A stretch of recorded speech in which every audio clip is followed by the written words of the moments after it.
परिभाषा आप देखिए, शहबाज शरीफ लिख रहे हैं कि इजराइल के अवैध कब्जे के लिए यह हमला सही है, शांति, न्याय और समृद्धि के लिए यह हमला जरूरी है।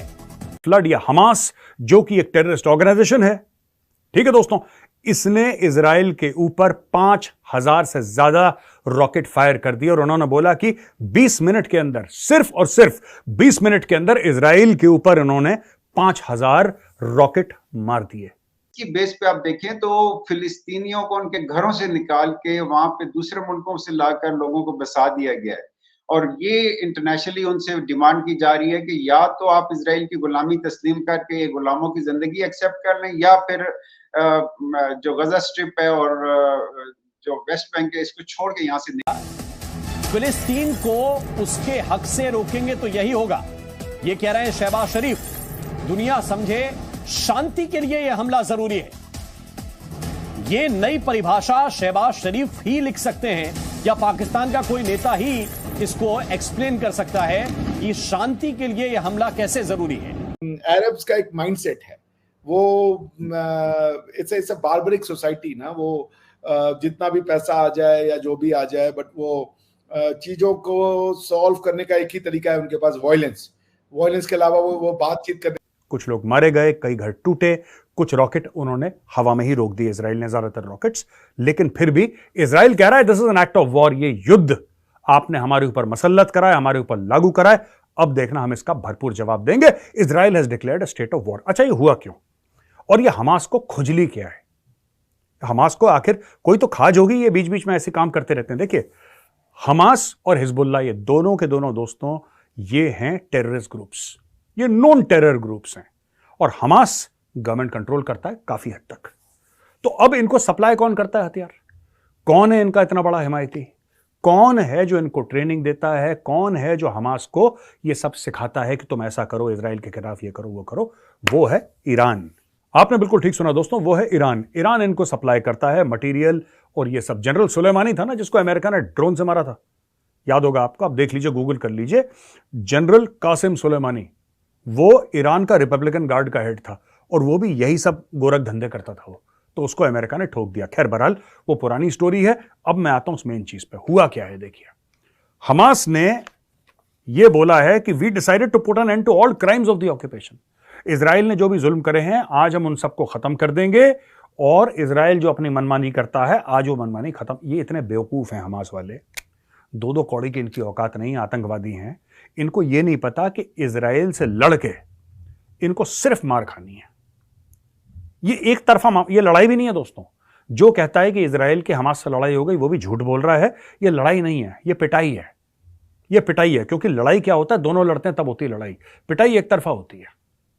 अब इजराइल मैदान में आ गया है। ये देखना है चूहे, अभी आप देखना है चूहे कैसे भागते हैं, क्योंकि इजराइल अपने टैंक वैंक लेके, अपने सब कुछ लेके, आप देखिएगा इजराइल घुस जाएगा बिल्कुल अंदर और एक एक करके ठोकेगा, एक एक करके निकाल के, एक एक करके निपटाएगा। और फिर ये लोग पता है क्या करेंगे? मैं बता रहा हूं दोस्तों, इजराइल का जो असली जिसको कहते हैं कि इमेज जो है वो खराब करने का ठेका हमास ने ले रखा है। हमास और हिजबुल्लाह दोनों क्या करते हैं मैं आपको बताता हूं। ये ऐसी लाशें दिखा देंगे, जिंदा लोगों को लेटा देंगे और उनके ऊपर सफेद चादर डाल देंगे कि जैसे मरा हुआ आदमी है। छोटे छोटे बच्चों को ऐसे दिखाएंगे कि बच्चा मरा हुआ, बच्चे को बोला तुम सांस मत लेना, कुछ मत लेना। उनकी फोटोग्राफी करते हैं ऊपर से और फिर उसको ये वायरल करते हैं सोशल मीडिया पे। कहते हैं कि देखो इजराइल ने इतने 50 लोग मार दिए, 100 लोग मार दिए। ये ऐसे काम करते हैं और लोग जो हैं भावुक तो होते हैं। लोग कहते हैं हो इजराइल इतना बुरा है, इजराइल ने बच्चों को मार दिया। देखिए, बात ये होती है कि ये क्या करते हैं, ये जो रॉकेट आए हैं कहां से आए हैं। मैं आपको पूरी स्कीम बता देता हूं। इनकी जो स्कीम होती है ना हर चीज की, माल बेचने की, इनकी माल बेचने की स्कीम क्या है? इनकी माल बेचने की स्कीम यह है कि दोस्तों जितने भी रॉकेट फायर करते हैं, ये रॉकेट फायर करते हैं, जो एरिया होगा ना कहीं से तो रॉकेट टेक ऑफ करेगा। वो कोई तो उसका बेस होगा ना जहां से रॉकेट टेक ऑफ कर रहा है हवा में।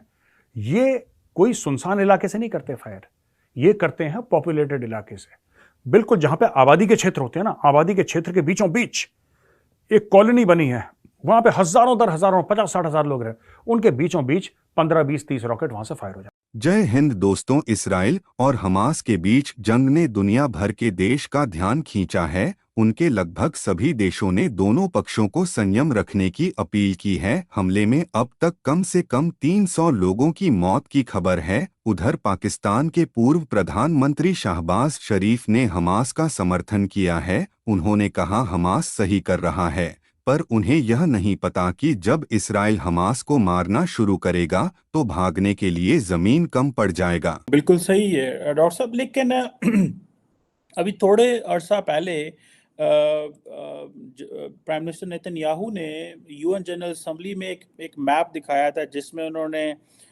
वेस्ट बैंक और गजा को बिल्कुल ही ख़त्म कर दिया था। डू यू बिलीव कि ये एक ऑफेंसिव जो है, एक डिप्लोमेटिक, कई लोगों ने कहा कि ये यूएन के जितने भी जो फाउंडेशनल प्रिंसिपल्स हैं ऑन दिस कॉन्फ्लिक्ट, उसकी भी वायलेशन थी।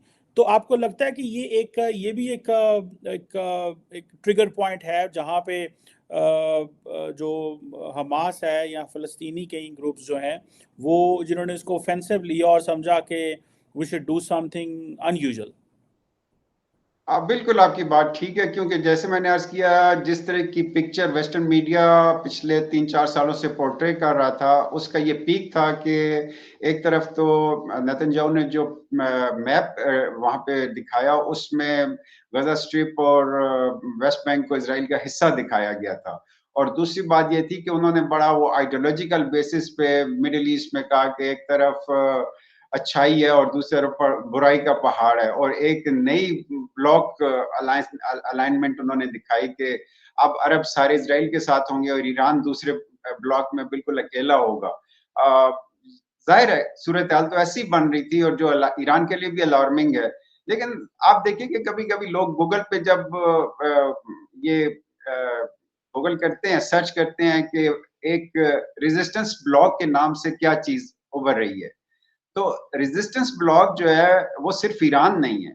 रेजिस्टेंस ब्लॉक में यमन भी है, बहरीन भी है, सऊदी अरब के अंदर से भी है, लेबनान भी है, फिलिस्तीन भी है, सीरिया भी है, और एक बहुत बड़े लेवल पे एक फैला हुआ रेजिस्टेंस ब्लॉक है। तो इंडिया भी तो कुछ ऐसी प्रॉब्लम झेल रहा है, पाकिस्तान की तरफ से टेरर आता है, यहाँ पे भी दूसरे कंट्रीज से। क्या इंडिया के लिए कोई बड़ा सबक है इसमें? बिल्कुल दादा, इंडिया के लिए बहुत बड़ा सबक है। आप तो सबक लेंगे ही, क्योंकि जो हमास के जो टेररिस्ट हैं, जिस तरीके का उन्होंने प्लान किया है अटैक, वो तो मतलब सोचने के लायक है। ग्लाइडिंग के थ्रू वो आ गए, फिर उन्होंने मतलब इतना कुछ प्लान था कि एक पर्टिकुलर गाजा स्ट्रिप का जो बॉर्डर था उसको भी उन्होंने तोड़ दिया। उसके बाद उन्होंने बेचारी एक किसी फीमेल सोल्जर को मारा और उसके बाद उसको नेकेड परेड कराया all over town. I mean these kind of things had happen, और हमने कारगिल के फॉर्म में इसको ऑलरेडी झेला हुआ है ना।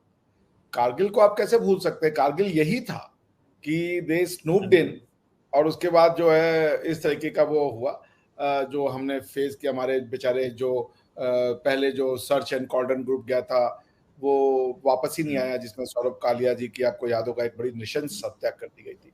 तो we have been facing this terrorism for long time. It just the case is that we have normalized it. हमारे यहाँ अब इसको बुरा नहीं मानते, बल्कि I have seen people justifying it.